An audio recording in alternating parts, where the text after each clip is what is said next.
Hi, welcome to day 2 of the 7th day Ox. We are in chapter 4, just starting it, and Nikolai is on his way to Siberia. So, chapter 4. During the next few days on the train, Nikolai brought many more people to God. Several gave their hearts to Jesus and became Christians. Nikolai could not baptize them, but he encouraged them to find an Adventist pastor and ask that this be done for them. After the train had been traveling eastward for several days, it finally neared the city of Omsk. Nikolai had heard that the prisoners would be transferred to another train when they arrived in Omsk, but that was as much information as he could get. No one had told him yet how far they had to go or how long it was going to take for the entire trip. Judging by the distance to the port on the North Sea and the speed of the slowly moving train, Nikolai was guessing the trip would span at least 10 days. Near sunset on the 6th day, the train arrived in Omsk, a city known for its industry and oil production. Within the hour, Nikolai and the other prisoners were transferred to a train heading north. By dark, the train was lumbering across the plains toward the North Sea, and Nikolai had settled in again for the remainder of the trip. There were almost no passengers on this leg of the journey because they were now riding on a freight train. In fact, other than the 3 prisoners and the 2 soldiers guarding them, the only other riders were the engineer, his furnace stoker, and a half-dozen other workers who took up their positions near the end of the train. Nikolai and his 2 fellow prisoners were confined in a mail car. Heavy manacles were now attached to their legs as well as their wrists so that they wouldn't be able to escape. Nikolai smiled to himself as he stared out the window of the mail car and watched the landscape pass slowly by. Even if he could escape in these wastelands, where would he go? As the train wound its way northward, the country became even more flat and littered with swampy muskegs. By now there were no trees on the desolate terrain. For 3 long days, the train crawled northward across mosquito-infested tundra and around small, boggy lakes. But only once or twice did Nikolai even see a small village. He did catch a glimpse of reindeer herds and now and then a few hunters following the herds. What would it be like to be on the open tundra? Nikolai wondered. Would he be free to come and go as he pleased at the prison, or would he be locked up most of the time? It was at these moments that Nikolai found himself wondering about the decisions he had made during the past few weeks. But then he remembered his commission. He was a pastor for God and an evangelist to the world. If God needed him in Kiev, then that is where he would preach for God. If God wanted him on a train bringing hope and the light of salvation to those who were discouraged, then that was his assignment. And if God wanted him to be in a prison camp in Siberia, then Siberia it was. This kind of attitude bolstered Nikolai's faith and gave him courage to face whatever his imagination told him might be coming. Somewhere in the wee morning hours of the 3rd day, the engineer applied the brakes. As Nikolai stirred, the train slowed and came to a complete stop. The sun hadn't come up yet, but in the dusk of the northern twilight sky, Nikolai could see the landscape clearly. There was no train station, no village, not even a sod hut or a horse corral. In the glow of the moonlight, it was obvious there was nothing but the mosses, lichens, and scrubby tundra grasses of western Siberia. The landscape looked to be as desolate as any he had ever seen. The air was damp and cool. The month was June, and with it the longer days of the North Country. In fact, they were so far north that it never really got very dark at night. This time of year, the sun set around 11 in the evening, dipping below the northern horizon, and then it would come up again around 3:30 in the morning. The 3 prisoners climbed out of the train, and with them the 2 soldiers guarding them. The soldiers pulled half a dozen packs from the mail car and gave them to the prisoners to carry. As the train pulled away and disappeared to the north, all manacles and handcuffs were removed from the prisoners. Escaping was pointless. They were thousands of kilometers from home and hundreds of kilometers from the nearest train station or remote village. Andrei, one of the prisoners, grew angry. "We have to walk," he protested. "That's right." One of the guards waved his rifle in Andrei's face. "This is the end of the line for you. The rest of the way is on foot. And in case you hadn't noticed," he snorted, "we guards are the one who should be complaining, not you." We have to walk too, and we're not even criminals. Andre scowled at the two soldiers. Well, how far is it? He grumbled. The other soldiers stepped forward impatiently. If we make good time, we can get to camp by late tonight. And if I were you, he growled, I wouldn't be thinking about taking too many rest stops. The tundra wolves out here are pretty big. It's June, so they might not be that hungry, but we don't want to take any chances. I've seen big ones take down a horse single-handedly. Now get going, the first guard pointed his gun eastward. The prison camp is that way. March. And with that, the men walked off into the damp darkness. No flashlights, no torches, only the moon in the southern sky, the dim horizon to the north, and the stars still twinkling in the early morning sky. Chapter 5. The sun rose and the men continued trudging across the Siberian landscape. The weather was pleasant enough, even with the sun shining down in its full strength. The slight breeze was blowing, but not enough to keep the mosquitoes, black flies, and no-see-ums from swarming around the men. Nikolai and the other men had not taken baths for some time, and this ended up being a natural bug repellent against the insects. The flies and mosquitoes found the smell of sour sweat to be unpleasant and would alight for only a few seconds before moving on. Unfortunately, this wasn't enough of a deterrent for the no-see-ums. They were the worst. They were so tiny that it was hard to see them, but they were there. They crawled into the men's eyes and ears and noses. They got into the men's hair and under the folds of their clothes. It seemed that no place was off limits to the pesky little insects. Eventually, Nikolai smeared a swamp mud on his face, neck, and hands to keep the bugs from biting. When the other men saw the way that mud protected Nikolai, they followed his example. There was a faint trail across the tundra, which Nikolai felt must be the route to and from the prison camp. It wasn't an easy trail to walk, especially with all the bogs and muskegs everywhere, and skirting the swampy, spongy ground was tiring. Not a soul appeared to be anywhere in the vicinity. As the day wore on without sign of human life, the strangest sort of panic began to creep over Nikolai. He felt as though he were walking to the edge of Earth's last wilderness, where absolute solitude existed. Surely human life could not exist in such a God-forsaken place. But then he remembered his resolve and his mission. Wherever he was headed, God needed him there. This gospel of the kingdom shall be preached in all the world, for a witness unto all nations, and then shall the end come. Those were words from one of Nikolai's favorite passages in Scripture, and they reminded him of his commitment to God. The idea calmed him a bit, and after a while he was able to regain his composure. The men walked on and on, long into the evening, but since the sun set so late this time of year, the way was clearly lit. And then, just as the sun dipped below the horizon, Nikolai caught sight of some buildings in the distance. The men all quickened their pace. They had come so far. After 11 days of bread and water and handcuffs, their journey was finally over. As they drew nearer the prison camp and the Arctic summer twilight settled in with its deepening shadows, it was still light enough for Nikolai to take stock of the place.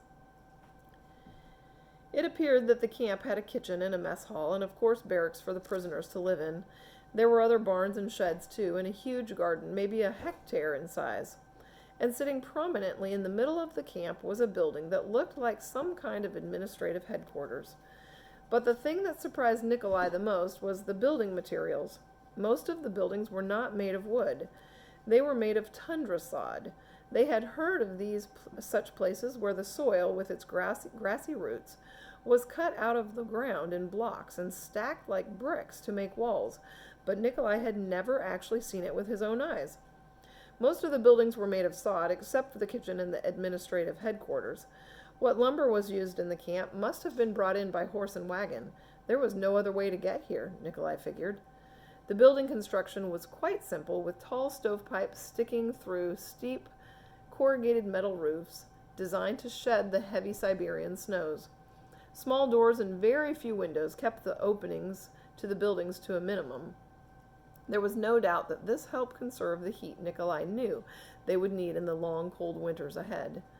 In front of the building that looked like an administrative headquarters, a USSR flag with sickle and hammer stitched on it flapped gently in the breeze. Nikolai sensed that even in this far-flung region, prisoners and guards alike had a sense of patriotism and national pride. As the party of 5 arrived in camp, they caused quite a stir. The hour was late, but even so, prisoners and guards alike began to pour out of the barracks and other buildings. It was obvious that most of them had been roused from their sleep, but it didn't seem to matter. This was the first contact anyone had had with the outside world in months. Everyone gathered around, curious to get a good look at the new prisoners. The soldiers had brought mail for the officers and guards on duty, and there were even a few select pieces for some of the prisoners. But mostly the inmates were just glad to see new faces and hear the latest news. When all the excitement had died down, the prison warden emerged in a nightshirt. He looked the prisoners over with bloodshot eyes.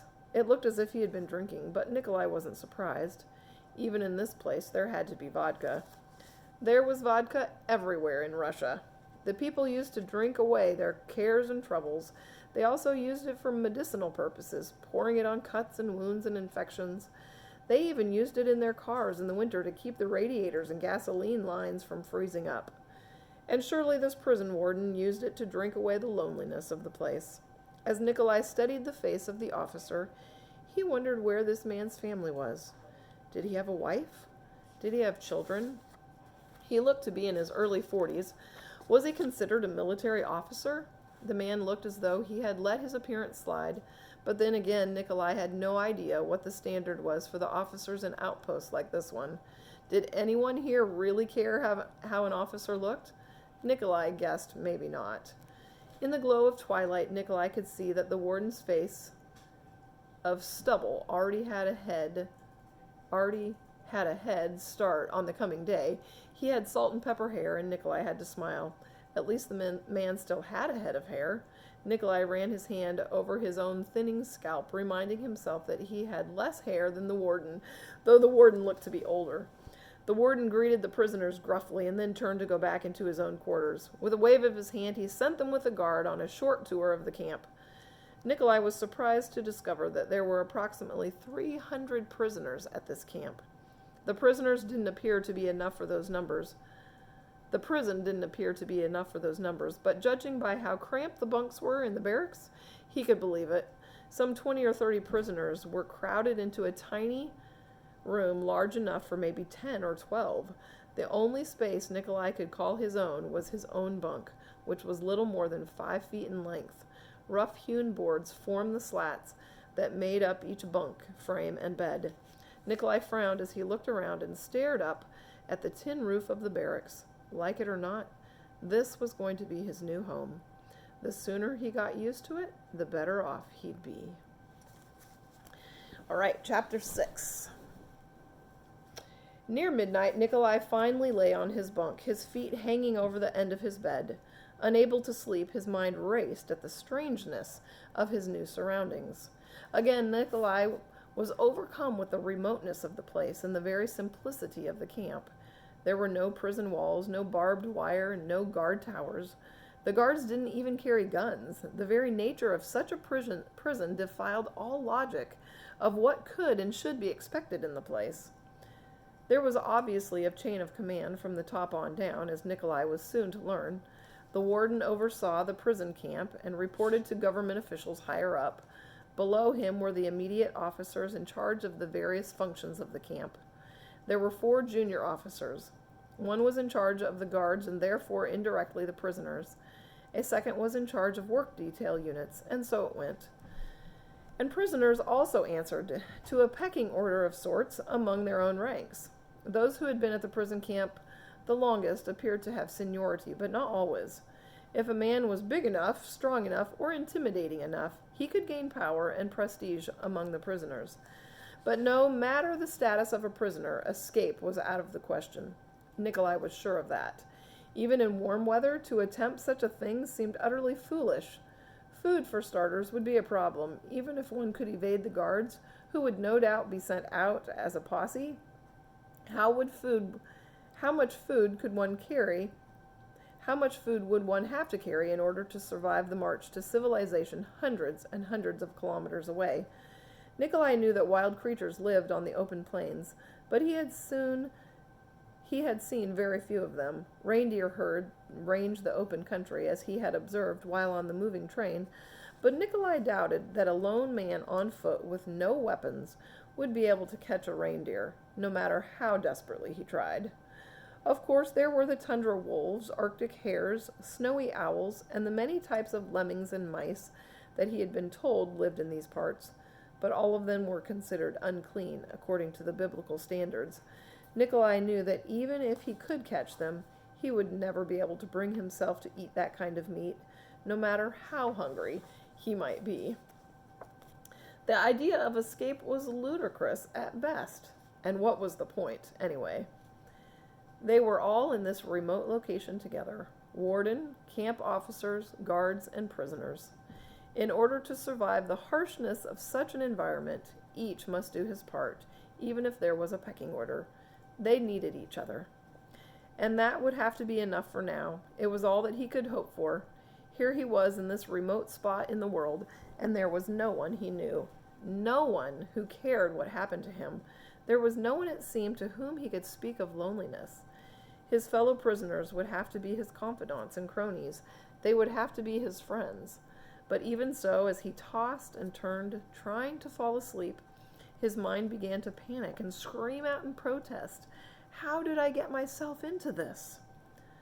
Please, Lord, he heard himself begging in whispered tones.